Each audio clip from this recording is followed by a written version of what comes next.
bahwa ai qalilul barakah. Barokahnya kurang.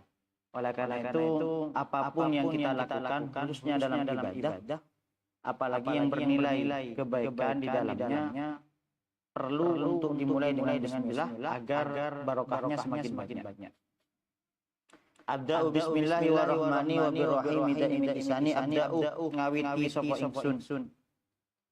Abda'u ngawiti sapa ingsun bismillahi kelawan asmane Allah. Bismillahi kelawan asmane Allah wa rahmani lan asma ar-rahman. Abda'u ngawiti sapa ingsun bismillahi kelawan asmane Allah wa rahmani lan asma ar-rahman wa birrahim lan asma ar-rahim. Daimil ihsani kang langgeng oleh paring kebagusane. Daimil ihsani kang langgeng oleh paring kebagusane. Musannif Syekh Ahmad Al-Marzuki memulai mandumah ini, memulai nazam aqidatil awam ini dengan menyebut namanya Allah Subhanahu wa taala, Ar-Rahman dan Ar-Rahman wa birrahim, dan juga sifatnya Allah yang berupa Ar-Rahim, yang dimana Allah taala daimil ihsan. Allah taala selalu memberikan kebaikan kepada makhluknya. Lafal Allah sendiri sebagaimana di catatan kakinya itu nama alam alat datih kepada suatu dat al-wajibil wujud, yang mana Allah Ta'ala itu wajib keberadaannya.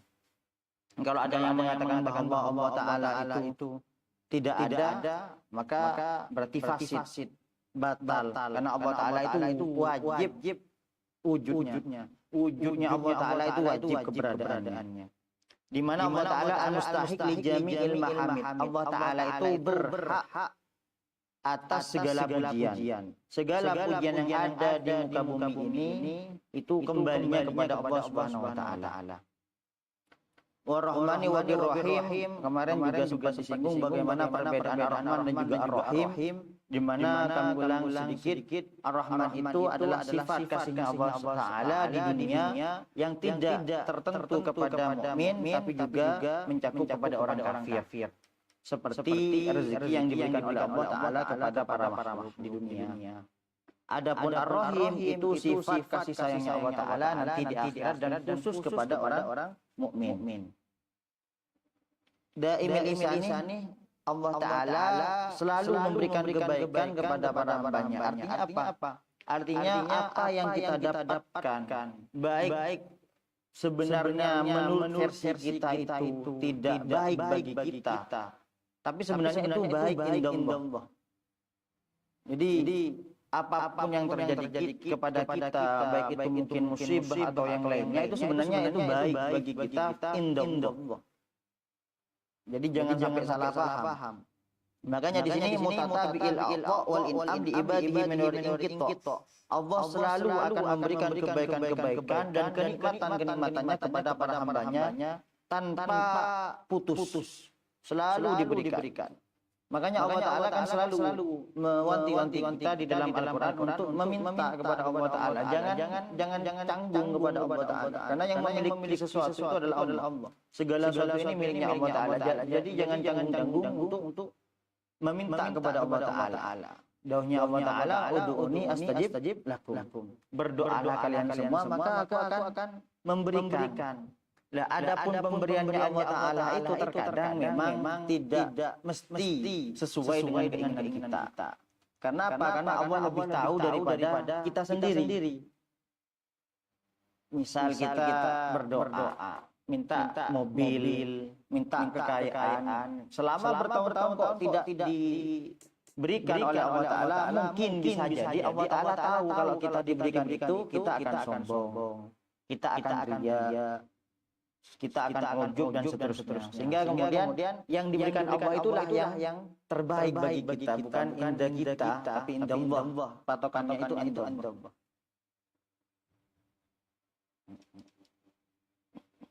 Oleh karena itu jangan sampai kita berprasangka buruk kepada Allah Ta'ala. Bahkan jangan sampai ada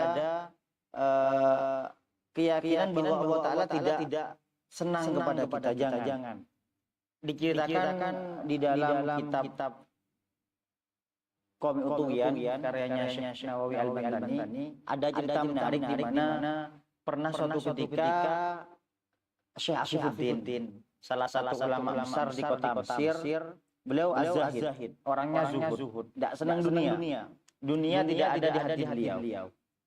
Fabalahu ma waqa Abi Baghdad min qatlil kufar lil muslimin. Suatu ketika Imam Syekh Afifuddin ini mendengar kabar, mendengar informasi di Baghdad kalau terjadi peperangan, terjadi pembunuhan besar-besaran kepada orang Islam dari orang kafir. Hatta kharabat Baghdad salah sasinin wa nisfa sanatin, sampai di kota Baghdad itu 3,5 tahun tanpa khalifah, tanpa pemimpin. Wa min ta'liqil kufar al-masohifa fi a'naqil kilab. Dari saking bencinya mungkin orang kafir kepada orang Islam di waktu itu, sampai mushaf-mushaf atau Al-Quran itu dikalungkan kepada anjing. Ini dari saking parahnya berarti di waktu itu.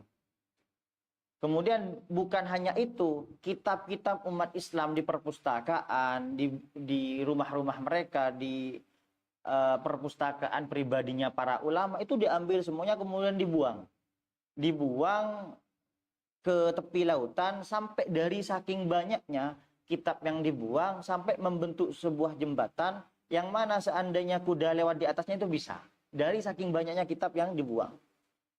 Nah, di waktu kejadian tersebut Syekh Afifuddin itu ada sedikit ingkar. Kalau bahasa kitabnya fa'angkar dzalik. Jadi beliau itu kayak ada rasa tidak nyaman gitu di hatinya beliau. Kemudian beliau bilang, "Ya Rob, kaifa hada wa fihim al-atfalu wa man la dzanba lahu." Tuh pangeran, asro. Tuh pangeran, kadepona apa, Cek? Di Baghdad itu banyak tifel, banyak bocah-bocah yang tidak memiliki dosa. Kok sampai terjadi seperti ini gitu. Akhirnya apa? Akhirnya kemudian Faro'a fil manam. Suatu ketika Syekh Afifuddin itu tertidur, kemudian di tidurnya beliau bermimpi datang seorang laki-laki misterius. Wa fi yadihi kitabun fa akhadahu fa idzan fi hadanil baitani min bahril mutaqarrib. Ternyata si laki-laki ini bawa kertas gitu, diberikan kepada Syekh Afifuddin, kemudian sama Syekh Afifuddin dibuka. Ketika dibuka, ternyata ada nadhom di situ. Di antara isi nadhomnya, da'il i'tirada famal amrulak walal hukmu fi harakatil falak. Tinggalkanlah i'tirad, tinggalkanlah menentang kepada takdirnya Allah Ta'ala, famal amrulak. Kamu itu tidak punya apa-apa, tidak punya kemampuan untuk merubah segalanya. Walal hukmu fi harakatil falak, bahkan kamu tidak bisa mengubah hukum falak, mengubah sistem peredaran bumi dan seterusnya. Artinya apa? Artinya Syekh Afifuddin dapat teguran dari Allah Ta'ala secara langsung karena dia sempat i'tirad, sempat seakan-akan ingkar kepada apa yang terjadi di Baghdad, yang mana itu adalah merupakan takdirnya Allah Subhanahu wa Ta'ala. Jadi apa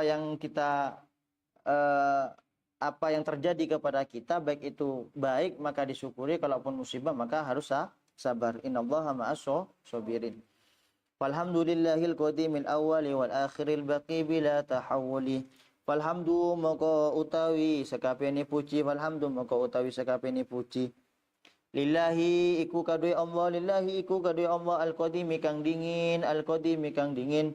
Al-awwali tur kang pertama, al-awwali tur kang pertama atau kang kawitan. Wal akhiri lan kang akhir, wal akhir lan kang akhir, al-baqi kang langgeng bila tahawuli kelawan tanpa obah-obah. Wal akhiri lan kang akhir, al-baqi tur kang langgeng bila tahawuli kelawan tanpa obah-obah. Segala puji bagi Allah Ta'ala Al-Qadim, yang mana Allah Ta'ala bersifat Qadim, terdahulu. Al-awwal yang pertama, wal akhir dan yang akhir, wal al-baqi yang mana Allah Ta'ala juga abadi selamanya, bila tahawulin tanpa berubah sedikit pun dari sifat ataupun adatnya Allah Subhanahu wa Ta'ala. Kemarin sempat disinggung bagaimana alhamdulillah, kemudian juga barusan di catatan kaki dijelaskan bagaimana Allah Ta'ala mustahik li jami'il mahamid. Allah Ta'ala itu berhak dapat segala pujian. Makanya biasanya di dalam kitab-kitab tauhid itu para muallifin, para musannifin itu biasanya sedikit menjabarkan tentang alhamdu. Hal ini juga terjadi dan dilakukan oleh guru kita bersama Al-Marfulah Kinawi bin Abdul Jalil dalam kitabnya Ma'man min ad-Dhalalah, di mana beliau itu membahas sedikit tentang alhamdu. Maka di antara penjelasan beliau di kitabnya bahwa alhamdu itu alnya itu bermakna al-istighraq. Jadi al-istighraq maksudnya apa? Segala pujian, mencakup keseluruhan. Sehingga dibagi hamdun itu, ada hamdun qadim lil qadim, ada hamdul qadim lil hadis, ada hamdul hadis lil qadim, ada hamdul hadis lil hadis. Hamdul qadim lil qadim adalah pujiannya Allah Ta'ala kepada Allah sendiri. Seperti daunnya Allah Ta'ala, la ilaha illa ana, tidak ada Tuhan kecuali aku. Itu kan pujiannya Allah Ta'ala kepada dirinya sendiri, kepada zatnya sendiri. Ada hamdul qadim lil hadis, pujiannya Allah Ta'ala kepada makhluknya. Seperti memujinya Allah Ta'ala kepada Nabi Muhammad.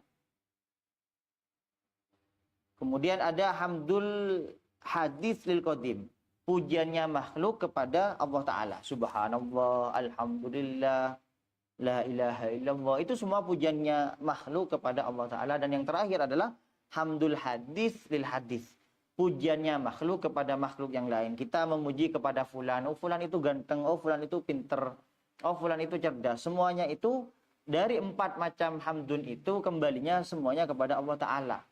Karena bagaimanapun ketika misalnya kita memuji fulan karena kepintarannya, yang memberikan kepintaran siapa? Ya Allah.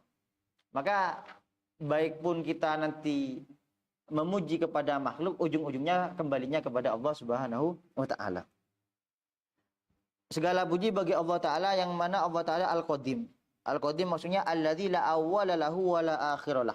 Allah Ta'ala itu tidak ada awalnya dan juga tidak ada akhirnya. Wa wahdatullah wa sifatuh, baik di dzatnya ataupun di sifatnya Allah Ta'ala. Tidak ada yang mendahului Allah Ta'ala dan juga tidak ada akhirnya. Al-awwal wal akhir. Allah Ta'ala juga maha akhir.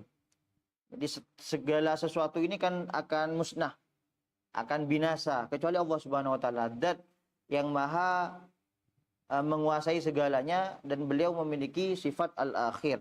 Al-baqi, Allah Ta'ala langgeng, Allah Ta'ala abadi. Tidak ada yang bisa mengubah zat dan juga sifatnya Allah Ta'ala bila tahawuli, tanpa adanya perubahan baik zaman ataupun masa. Kalau manusia bisa berubah, semakin tahun semakin tua, semakin beruban. Yang biasanya sakit kadang sembuh, yang biasanya sembuh kadang sakit. Tahawul. Makanya paling mudah itu sebenarnya adalah bagaimana kita meyakini apapun yang ada pada sifat manusia, pada makhluk, pasti tidak ada di Allah Ta'ala. Karena Allah Ta'ala itu memiliki sifat laisa kamitslihi syai'un wa huwas samiul basir. Dah. Kemudian berikutnya tsumma sholatu wassalamu sarmada ala nabi khairi man qad wahada. Tsumma sholatu nuli kari-kari utawi rahmat takdim. Tsumma sholatu nuli kari-kari utawi rahmat takdim wassalamu lan keselamatan. Wassalamu lan keselamatan sarmada ing dalam sa'lawase ala nabi. Ala nabi kuyu tetap ing atase nabi khairiman, nyatane luwih bagusi wong, khairiman nyatane luwih bagusi wong qad wahada kang teman-teman nyuciaken sapa Allah ing man. Wahada kang teman-teman nyuciaken sapa Allah ing man. Kemudian musannif juga bersolawat dan mengucapkan salam. Solawat di sini kalau solawatnya Allah Ta'ala kepada Nabi itu bermakna ar-rahmah al-makrunah bit-ta'dim wal ikram. Jadi solawatnya Nabi kepada solawatnya Allah Subhanahu wa Ta'ala kepada Nabi maksudnya adalah rahmatnya Allah Ta'ala yang bersamaan dengan rasa takdim dan juga memuliakannya Allah Ta'ala kepada Nabi. Itu maksudnya as-salatu. Adapun wassalamu, adapun maksudnya Allah memberikan keselamatan kepada Nabi, maksudnya at-tahiyyah wal in'am. Rasa penghormatan dan kenikmatan Allah Ta'ala yang diberikan kepada Nabi Muhammad. Salat wassalam, rahmat takdim dan keselamatan semoga tetap tercurah limpahkan kepada Nabi selama-lamanya. Yang mana Nabi itu khairiman qad wahada, paling baiknya orang yang bertauhid. Di sini dijelaskan juga makna dari keterangan tersebut, makna daripada khiriman qad wahada artinya anna nabiyyana Muhammadan afdalu jami'il muwahhidina i'tiqadan wa tabligan. Nabi Muhammad itu paling baiknya, paling mulianya dari semua orang yang bertauhid. Bahkan ada cerita menarik di sini di dalam kitab Nurul Dhalam, syarahnya Aqidatul Awam. Kenapa kok Nabi itu bisa lebih baik daripada semua orang yang bertauhid, yang mengesahkan Allah Ta'ala? Li'annahu lamma syakka sayyiduna Jibril wa Mikail sadrahu asyarif inda halimata ba'da'an fasolathu minar radha i'tabara fadlahu wa syarafahu sallallahu alaihi wasallam wa qasahu bifadli ghairihi farajjaha wa zada bi alfin min ummati. Jadi diceritakan bahwa suatu ketika kan malaikat Jibril dan juga malaikat Mikail dapat perintah dari Allah Ta'ala untuk membedah hatinya Nabi, membedah dadanya Nabi. Di waktu itu Nabi masih dalam asuhan Halimatus Sa'diyah. Kan Nabi dibedah beberapa kali. Di antaranya Nabi pernah dibedah ketika akan melakukan Isra Mi'raj. Nah, pada waktu Nabi di dalamnya Halimatus Sa'diyah, diceritakan di waktu itu kan Halimatus Sa'diyah datang ke kota Mekah untuk mencari anak kecil yang bisa dibuat nyusu. Artinya dulu menjadi profesi. Nyari bayi kemudian disusui itu menjadi profesi, sehingga orang-orang Arab di waktu itu banyak yang melakukan itu, banyak yang bekerja seperti itu, termasuk Halimatus Sa'diyah. Nyampe di kota Mekah, tidak nemu bayi yang cocok, sampai datang ke dalamnya Nabi. Di waktu itu sempat menolak Halimatus Sa'diyah untuk menyusui Nabi. Cuma karena merasa iba, merasa kasihan, dan di waktu itu Halimatus Sa'diyah merasa bahwa bayi ini bukan bayi sembarangan gitu. Ini bayi luar biasa. Akhirnya kemudian dibawa oleh Halimatus Sa'diyah. Kemudian ketika sudah selesai rodok, setelah selesai disusui, berarti sekitar umur 2 tahun ke atas di waktu itu Nabi diceritakan bermain dengan beberapa sahabat yang lain. Ketika sedang bermain, datanglah kemudian malaikat Jibril dan juga malaikat Mikail bertugas untuk membedah hatinya Nabi. Ketika dibedah, ternyata di sini diceritakan bahwa hatinya Nabi kemudian ketika dilihat oleh malaikat Jibril dan juga malaikat Mikail, ternyata keunggulan dan keistimewaan dan keutamaannya Nabi itu lebih besar atau lebih tinggi bi alfin min ummatihi dawil fadli wasyaraf, daripada 1000 umatnya Nabi yang memiliki kemuliaan yang luar biasa. Kalau sekarang mungkin ya Imam Syafi'i lah gitu ya, itu kan ulama yang luar biasa. Jadi Nabi itu setara 1000 Imam Syafi'i. Jadi luar biasa. Bagaimana kita harus bangga memiliki Nabi yang keagungannya di atas rata-rata. Menjadi keistimewaan bagi kita untuk menjadi umat beliau. Karena dapat oleh Allah Subhanahu wa taala, Nabi Muhammad diberikan kekhususan yang tidak diberikan oleh nabi-nabi sebelumnya. Makanya dikatakan oleh Imam Al-Busri di dalam burdahnya, faqun nabiyina fi khalqin wa fi khuluqin wa lam yudanuhu fi ilmin wala karomin. Jadi Nabi Muhammad itu mengungguli para nabi-nabi yang lain fi khalqin wa fi khuluq. Baik postur tubuhnya, baik fisiknya ataupun akhlaknya, apalagi akhlaknya. Luar biasa. Makanya Nabi itu akhlaknya luar biasa. Dikatakan bahwa Nabi pernah suatu ketika datang ke dalamnya Sayyidah Fatimah. Ketika nyampe di dalamnya Sayyidah Fatimah menangis. Ditanyakan oleh Nabi, Sayyidah Fatimah, kenapa engkau menangis? Ternyata Sayyidah Fatimah kemudian membuka sedikit bajunya, ternyata ada 2 batu yang mengganjal di perut beliau. Menandakan bahwa Sayyidah Fatimah itu 2 hari tidak makan. Jadi biar tidak sakit perutnya, kemudian diganjal pakai batu. Nabi sedih melihat putrinya beliau yang paling disayangi, kemudian tidak makan selama 2 hari. Tapi di waktu itu Nabi bukan kemudian memarahi Sayyidah Fatimah, enggak. Beliau bahkan merasa kasihan dengan Sayyidah Fatimah, kemudian oleh Nabi dibuka. Bajunya beliau itu dibuka, ternyata ada 3 batu yang mengganjal di perut Nabi, menandakan bahwa Nabi 3 hari tidak makan. Sekelas Nabi Muhammad yang oleh malaikat Jibril pernah ditawari gunung dijadikan emas. Walam yudanu fi ilmin wala karami, dan tidak ada yang mendekati sedikit pun kepada Nabi, baik dalam ilmunya Nabi dan juga kemuliaannya Nabi. Makanya kita sebagai umatnya harus bangga punya Nabi. Tapi bagaimana sekiranya kita itu bukan hanya bangga, tapi sekiranya juga dibanggakan oleh Nabi. Karena saya sering menyampaikan ke teman-teman bahwa kita itu mudah untuk mencintai seorang, mengaku cinta kepada seorang. Kita mudah sekali mengaku cinta kiai, mengaku bahwa kita cinta kepada para habaib, mengaku cinta kepada Rasul, kepada Allah Ta'ala. Tapi pertanyaannya sekarang, apakah kita dicintai balik oleh mereka? Itu yang perlu kita catat di dalam hati kita. Sehingga bagaimana sekiranya kita maksimal dalam hal itu, sehingga kita kemudian bisa mendapat ridho para masyayikh, mendapat perhatian khusus dari para masyayikh. Jadi bukan hanya kita yang cinta, tapi mereka juga cinta kepada kita. Kemudian wa alihi wa sahbihi wa man tabi sabila dinil haqqi wa mubtadi. Wa alihi dan piro-piro keluarganya Nabi. Wa alihi dan piro-piro keluarganya Nabi, wa sahbihi dan sahabatnya Nabi. Wa alihi lan pira-pira keluargane Nabi, wa sahbi lan sahabate Nabi, wa man lan wong tabi kang anut sapa man. Wa man lan wong tabi'a kang anut sapa man sabila dinil haqi. Ing dalan agama kang bener. Sabila dinil haqi ing dalan agama kang bener. Wa ira mubtadi hale liyane wong kang ahli bid'ah. Hale liyani wong kang ahli bid'ah.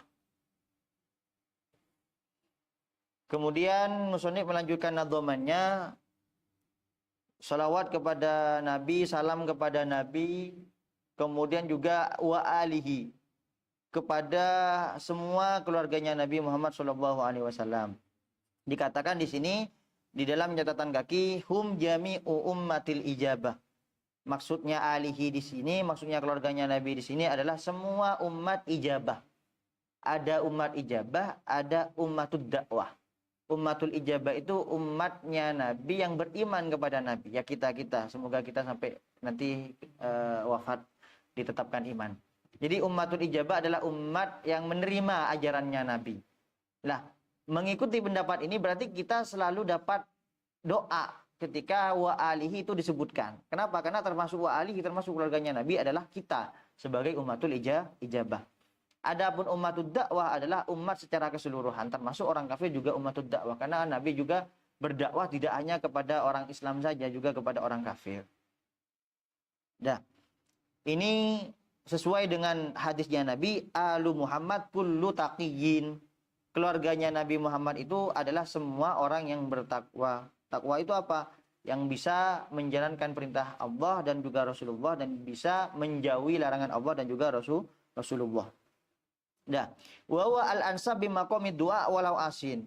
Ini di dalam doa. Jadi alihi, yang dimaksud alihi adalah ummatul ijabah itu kalau di dalam doa. Adapun kalau alihi, yang dimaksud alihi atau keluarganya Nabi itu di dalam permasalahan zakat, maka hum banu Hashim wa banul Muttalib, adalah mereka yang menjadi cucu atau keturunan daripada Bani Hashim dan juga Banil Muttalib. Jadi harus diperhatikan, jangan karena kita masuk keluarganya Nabi kemudian salah paham. Ini di taraf doa, adapun di taraf zakat itu beda lah lagi. Wasobi, dan juga kepada sahabatnya Nabi. Sahabatnya Nabi siapa? Sahabatnya Nabi yang dimaksud sahabatnya Nabi adalah mereka yang pernah atau sezaman dengan Nabi dan beriman kepada Nabi sampai wafatnya. Itu sahabat. Maka di sini ada ibarat menarik. Jadi wa illam yash'uru bihi, meskipun dia tidak merasa, artinya tidak merasa seperti ada orang yang tamyiz, orang yang naimin, orang yang tidur, itu kan tidak merasa kalau dia sahabatnya Nabi. Tapi karena dia semasa dengan Nabi dan juga dia beriman sampai akhir hayatnya, maka dia dikatakan sahabat. Au kana umyan wa illam yash'uru bihi, atau dia itu orang yang buta meskipun dia tidak merasa, maka termasuk daripada sahabatnya Nabi. Pokok sezaman dengan Nabi dan dia beriman kepada Nabi sampai akhir hayatnya, maka dia bisa dikatakan sebagai sahabat.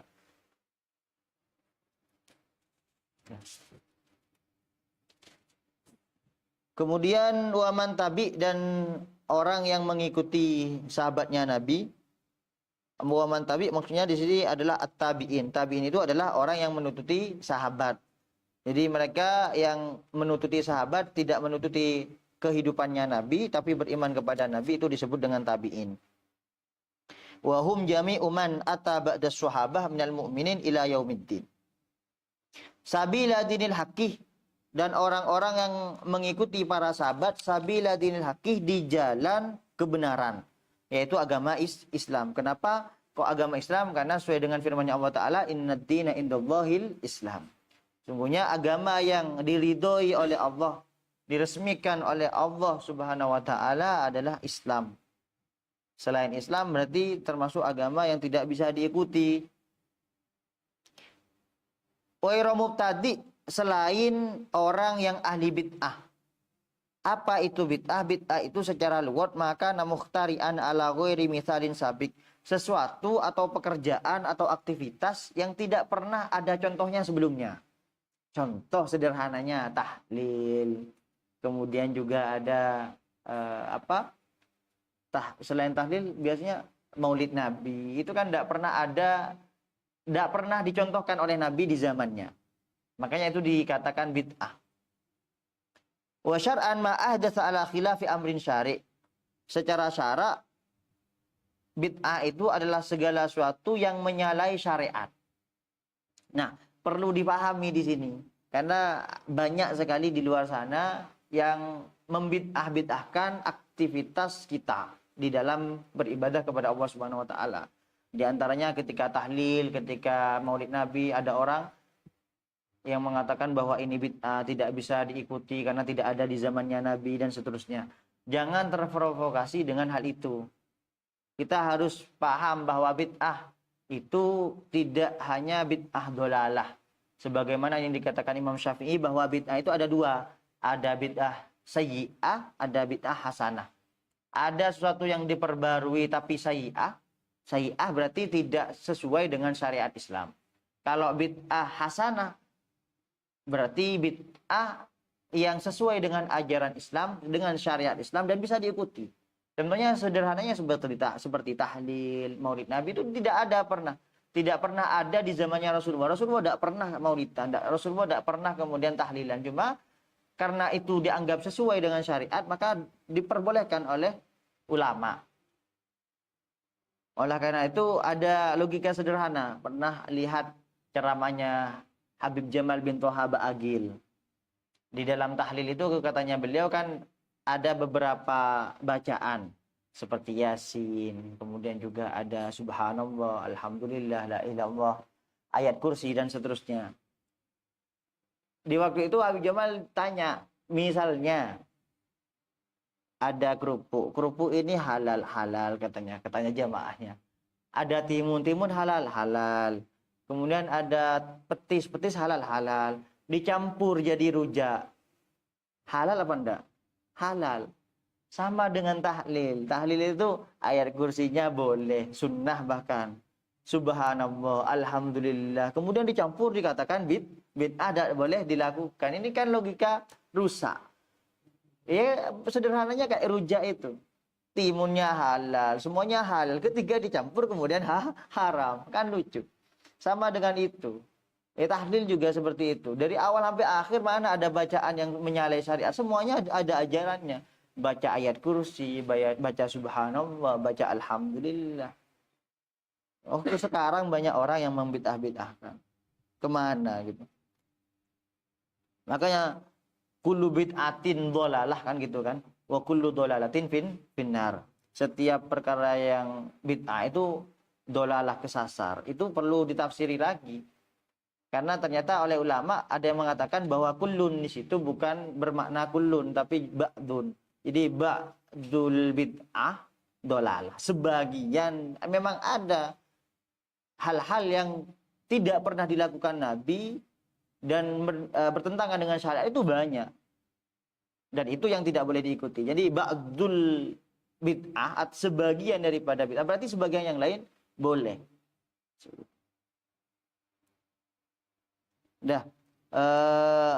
Wa ba'du fa'lam biwujudil ma'rifah min wajibin lillahi isna sifat. Insyaallah nanti pekan berikutnya kita akan mulai membahas sifat yang wajib bagi Allah Subhanahu wa taala. Mungkin ini saja dari kami. Semoga barokah manfaat. Al-Fatihah. Alhamdulillah rabbil alamin arrahmanir rahim maliki yaumiddin. Iyyaka na'budu wa iyyaka nasta'in ihdinas siratal mustaqim siratal ladzina an'amta 'alaihim ghairil maghdubi 'alaihim waladdallin. Amin. Sallallahu alaihi Muhammad walhamdulillahi rabbil alamin.